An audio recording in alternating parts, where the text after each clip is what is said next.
महाविकास आघाडीच्या ह्या दणदणीत प्रचार सभेला तुम्हा आम्हा सगळ्यांना मार्गदर्शन करण्यासाठी उपस्थित असलेले महाराष्ट्र राज्याचे माजी मुख्यमंत्री आणि खऱ्या बाळासाहेबांच्या शिवसेनेचे प्रमुख, ज्यांच्या माध्यमातून आम्ही महाराष्ट्र 2.5 वर्ष सत्ता असताना, जगभरावरचं संकट असताना ज्याचा उल्लेख या ठिकाणी अनिल देसाई साहेबांनी केला, सामर्थ्याने आम्ही उभे राहिलो.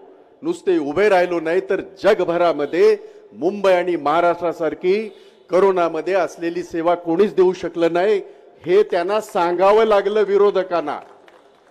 आदरणीय उद्धवजी ठाकरे, आदरणीय अनिल देसाईजी, आदरणीय मंच, मला 2020ची सवय लावलेली आहे. तुम्हीच लावली ती सगळी 2020ची सवय. म्हणजे 5 दिवसावरनं आपण 1 दिवसावर आलो होतो, पण आता आपल्या सगळ्यांना हे जाणणं गरजेचं आहे. आणि मी नेहमी सांगतो, हे युद्ध आहे. हे युद्ध कसलं आहे? या 3 विभूती इकडे ज्या आपल्या समोर आहेत, छत्रपती शिवबाचा हा महाराष्ट्र, ही धरती छत्रपती शिवबाची, तुम्हाला आणि आम्हाला या एवढ्या संख्येने आज या ठिकाणी एकत्र येण्याचा, मला या ठिकाणी माझं भाषण करण्याचा, आमच्या सगळ्यांना आमचे किंवा तुमचे विचार ऐकण्याकरता ज्या बाबासाहेब आंबेडकरांनी आम्हाला घटना दिली, माणूस म्हणून जगण्याचा अधिकार दिला, त्या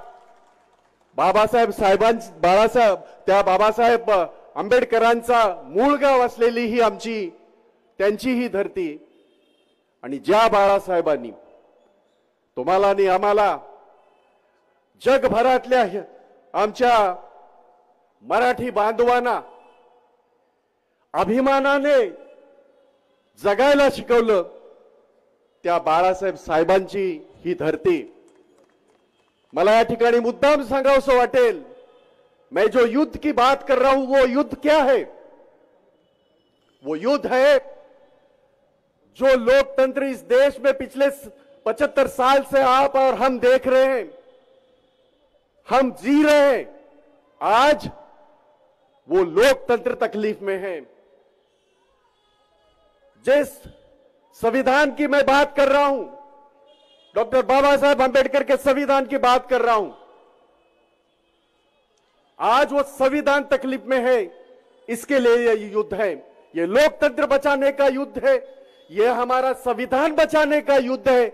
और सबसे इंपॉर्टेंट, जिन्होंने गद्दारी की है उन गद्दारों को उनकी जगह दिखाने का ये युद्ध है. ये हम सब लोगों को समझना है.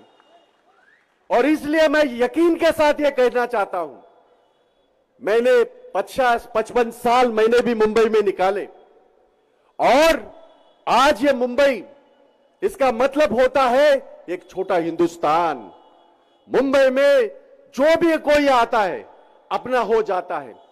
आज जिस मंच पे मैं खड़ा हूं, आज जिस हलके में मैं खड़ा हूं, मैं जानता हूं, चाहे साउथ इंडिया के लोग हो, चाहे नॉर्थ इंडिया के लोग हो, विविध हमारे प्रदेशों से आने वाले लोगों अपनी रोजी रोटी तलाश करने के लिए यहां मुंबई में आते हैं और अपना गुजारा करते हैं. ये मुंबई है, और ये मुंबई उनको रोजी रोटी देती है. लेकिन अब इक्वेशन बदली हो रहे हैं. मुंबई से जो मुंबई की शान, आन बान शान हमारे सारे मार्केट थे, चाहे वो हमारा डायमंड मार्केट हो, चाहे वो हमारा लोहा मार्केट हो, चाहे हमारा सबसे बड़ा इंपॉर्टेंट काम, और मैं बताना चाहता हूं पाप, जो उस वक्त देवेंद्र फडणवीस जब महाराष्ट्र के मुख्यमंत्री थी तब हुआ है, वो ये है कि हमारा फाइनेंशियल सेंटर बीकेसी में, जो हमारा फाइनेंशियल सेंटर आना था, क्यों वो गुजरात में गया? क्यों हमारा डायमंड मार्केट गुजरात में जा रहा है, सूरत में जा रहा है?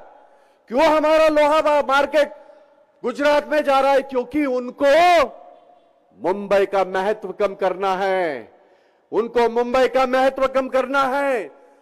मला या ठिकाणी मुद्दाम सांगावंसं वाटेल, ही मुंबई अशी मिळाली नाही, यासाठी 105 हुतात्म्यांना स्वतःचं प्राण अर्पण करावं द्यावं लागलं, तेव्हाही आम्हाला मुंबई मिळालेली आहे।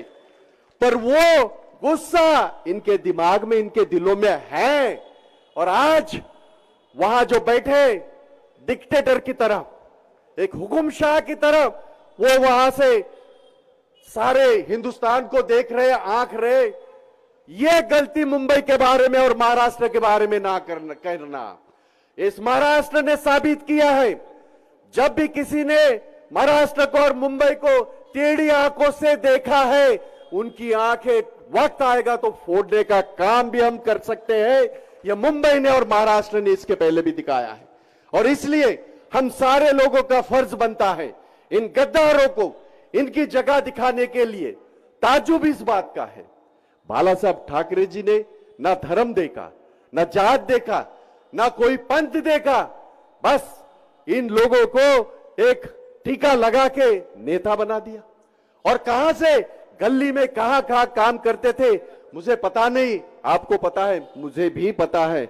मैं बहुत ज्यादा नीचे नहीं जाना चाहता, लेकिन जितने भी आज गद्दार हो चुके हैं, आपको खुद को पता है, यहां का भी कोई हो सकता है, कुर्ला का हो सकता है, घाटकोपर का हो सकता है। क्या थी इनकी हैसियत, क्या थी इनकी औकात? बाला साहब ठाकरे जी ने एक टीका लगा के उनको नेता बना दिया, उनको मंत्री बना दिया, उनको आमदार बना दिया, उनको खासदार बना दिया। आज अगर वो बाला साहब ठाकरे जी के साथ, उद्धव जी के साथ अगर गद्दारी कर सकते हैं, तो वह कल आपके साथ कभी भी गद्दारी कर सकते हैं। इस बात को ध्यान में आपको रखना है। और इसलिए 20 तारीख को, आने वाले 20 तारीख को जो इलेक्शन होने जा रहा है, ये इलेक्शन नहीं है। सबसे पहले ये, अगर ये इलेक्शन हम कहीं ना कहीं आगे पीछे सोच के अगर इसको हमने, इस मौके को खो दिया, तो दोबारा इस देश में इलेक्शन होगा कि नहीं मुझे पता नहीं है।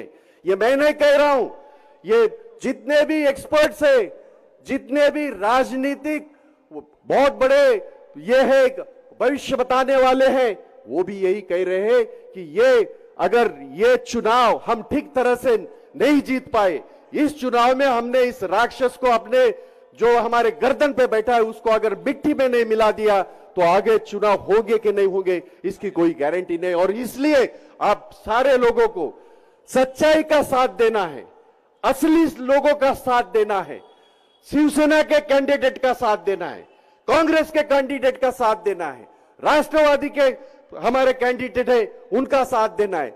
चूंकि महाविकास आघाड़ी यहां लड़ रही है, इसलिए मैं महाविकास आघाड़ी की बात कर रहा हूं। हालांकि पूरे देश में इंडिया करके हम सारे लड़ रहे हैं।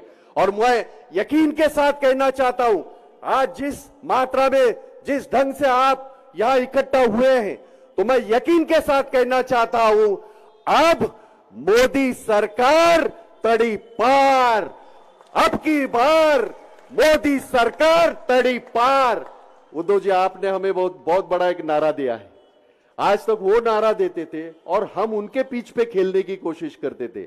आपने 2020 में हमें एक नारा दिया है, अब की बार भाजपा तड़ी पार, अब की बार, अब की बार, अब की बार। धन्यवाद। जय हिंद, जय महाराष्ट्र, जय भीम।